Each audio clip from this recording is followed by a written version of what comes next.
and I go to Gangso all my life, and it's like, they light the grill, they bring the meat, they leave you alone. Like you cook yourself. Absolutely. You're the other way. Why is that? Is this how it's done elsewhere in Korea? No. Or is this just you bringing that to the table? I just think, for us, we, going back on the quality of our meat, I mean, we spend a good amount of, resources on getting the best quality meat possible. We don't assume that our customers know how to cook a piece of meat, Thank you. which is, kind of a safe bet. And for us, we'd rather do it. Our servers are essentially half line cooks, in the fact that they have to go through about 3 weeks of just meat training. I was about to say, because you're hiring for the front of the house, not the back of the house. Yeah. And yet you're saying, oh, by the way, you have to cook. Exactly. Which is like no one does that. This is a ribeye. I was going to say, what's kind of meat's ribeye? Okay. Ribeye ate up. This mix right here is black pepper, salt, a little bit of sugar, and some sesame seeds. So season it with some sesame oil. Bit of the seasoned salt. Give it a good mix. You can tell this meat is super chilled. So by the time it gets to the table, it'll be really chilled as possible. Yeah, almost frozen looking. Almost frozen looking, exactly. These pears are like really watery, really crunchy, really textural.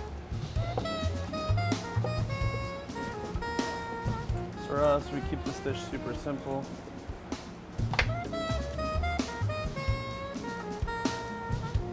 And then a raw egg.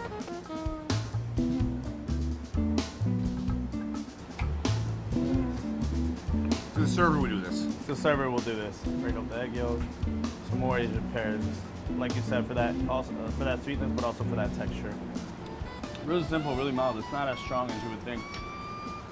And this is classic. I mean, all the Korean restaurants over the years have some variation of a beef tartare. Exactly. Everywhere I go.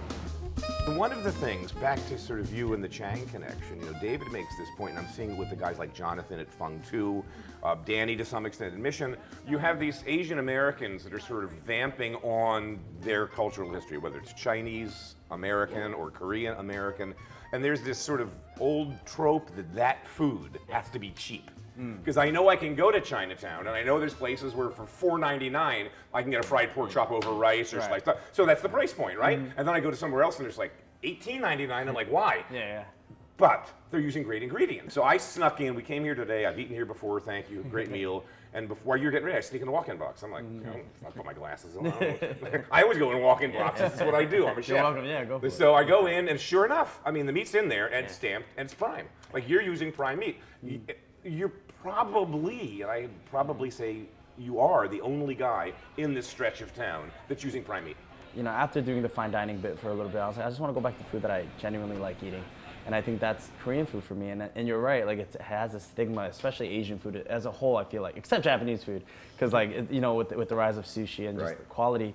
But, for us, I don't know how to cook without good quality ingredients. Like, why not use, why are we using choice? Like, someone explained that to me.